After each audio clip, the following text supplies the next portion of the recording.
How's it going, guys? Mr. Boss for the win here, and today I want to talk about some of my favorite attachments in Call of Duty Ghost multiplayer. So, in Call of Duty Ghost, the attachments, in my opinion, are a little bit more simplified than we've seen in previous games. In Black Ops 2, I know there was a ton of attachments that you could choose from, and this game it's a little bit more simplified. So, starting with the combat knife, obviously there are no attachments for the combat knife. If you choose to rock the combat knife, you're only wielding your blade into battle, and that's about all you're going to get. That's pretty standard, though. Starting with the assault rifles. The assault rifles, there's only a few combinations that work. Typically, all of the sights work really well, but I tend to stick with a red dot and a holographic sight. The ACOG and the tracker sight are nice, but I don't think they fit my playstyle. Now, this might be different for you if you're one of those people that are maybe a little bit less mobile and love the down sight range that an ACOG sight provides you. Go for it. Now, as far as the underbarrel attachments, all of them work really. I've never used a flash suppressor, kind of like the muzzle glare. That doesn't bother me. I love the muzzle brake and I love the silencer. Those are two great attachments for the assault rifles. Both of them are very versatile. Obviously, the silencer is going to keep you off the radar for having a little bit less damage. And of course, the muzzle brake is going to give you a little bit more damage. So that's really cool as well. As far as the underbarrel, the only one that really works is the foregrip.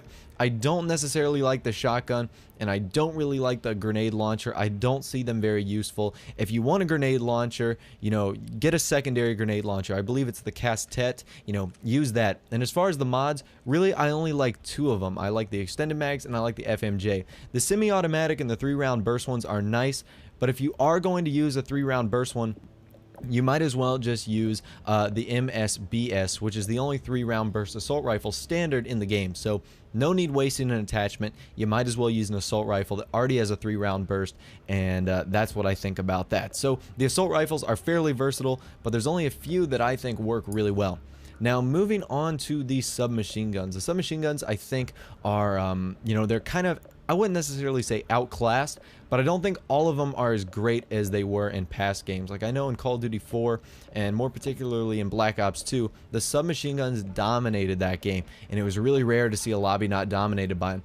So similar to the assault rifles, I really like 3 main attachments. I like a red dot sight, I like the one underbarrel attachment they give you, which is the foregrip, and the only modification I really like is the extended mags. And for this one, I actually really love the extended mags because it gives you 50% more ammo, and it just makes the SMGs a little bit more spray and pray. But I do think that you can control them well, you can hip fire well with them. So I really love the extended mags, and I don't really see the need for rapid fire on any of my submachine guns. I feel like I lose too much control when I put on rapid fire. I don't know about you guys, but I'd rather just stick to an undergrip and like a silencer.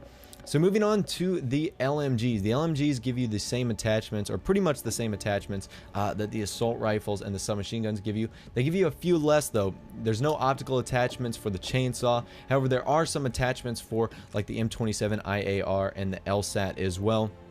And what's cool about that is it's different, kind of like in Black Ops 1 when we were introduced to different attachments for different LMGs. It's cool to see that there are different attachments for different guns in Call of Duty Ghost as well. So I do think that's really cool.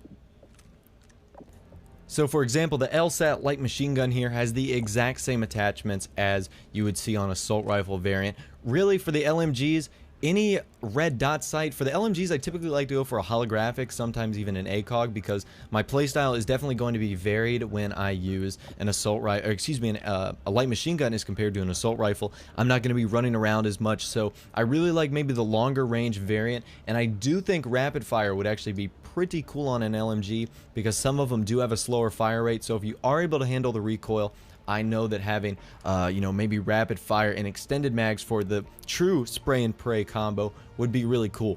But it's also fine to just fashion a silencer on there or do one of the underbarrel attachments as well. Look how awkward that would be to have a LSAT with an underbarrel slung grenade launcher. I think that's really funky. I don't know about you guys, but that would be really weird to see something like that. So I think I'm just going to stick with like a holographic sight and a muzzle brake. As far as the marksman rifles, there's a few that are unique. One of them is built with a foregrip, the MR28. So you want to stay away from the foregrip on that one. Obviously, it has one built in.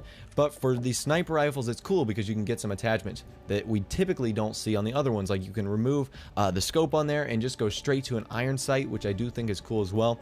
And then our barrel attachments and modifications are the same as well. But what makes these unique is you can choose to make this marksman rifle a 3-round burst. So this is the SVU. This was from Black Ops 2, and imagine a 3-round burst SVU. I do think that is really cool. I don't know if that's going to be overpowered. I don't have enough experience with the sniper rifles or the marksman rifles in general to tell you if these rifles are going to be overpowered, but a 3-round burst on a sniper rifle that's typically 2 kills, that seems pretty deadly to me.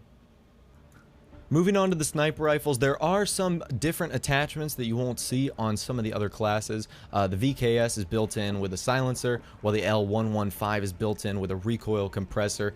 And you can see the only sight options you have are thermal, varial zoom, and ACOG, which is really cool. I really like those 3 scope options, but the cool, unique one we see is chrome lined, which definitely reduces your accuracy by adding increased kick with every shot, but it adds a little bit more damage, maxing it out on the sniper rifle. So that would essentially make the L115 like a one-hit kill from like the knee to like the neck. That is a huge radius, so I do think that's really cool. Moving on to the shotguns, the one unique modification that I do think is really cool is you have the ability to make any shotgun a slug round. So if you remember, the KSG from Black Ops 2 was the only slug shotgun. The rest were buckshots. Now you have the option to make any shotgun in this game a slug shot, which will obviously increase the damage, but you're going to have to be incredibly accurate with your shot. Otherwise, you're not going to get a hit kill because you don't have the ability to spray the buckshot like you do a single slug shell. Now, some of the ones I recommend for the Bulldog, which is a semi-automatic shotgun, I would definitely recommend the underbarrel, and of course extended magazines is a good way to go as well, especially with these semi-automatic AA-12 like shotguns. I do think that is a really good attachment. You can't really go wrong with the shotguns, and anything will really work for them.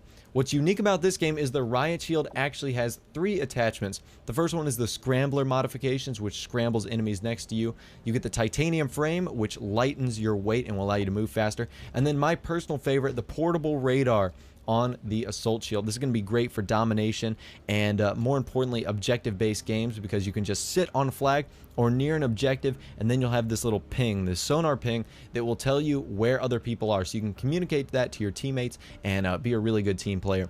Anyways, guys, if you did enjoy this video or found the information helpful, I would encourage you guys to leave a like on the video, and of course leave me a comment down below. Let me know what is your favorite attachment on all the guns in this game. And of course, if you are new, guys, I would encourage you to subscribe as well for more Call of Duty Ghosts content like this. Anyways, take care, thanks for watching, and I'll see you guys in the next video.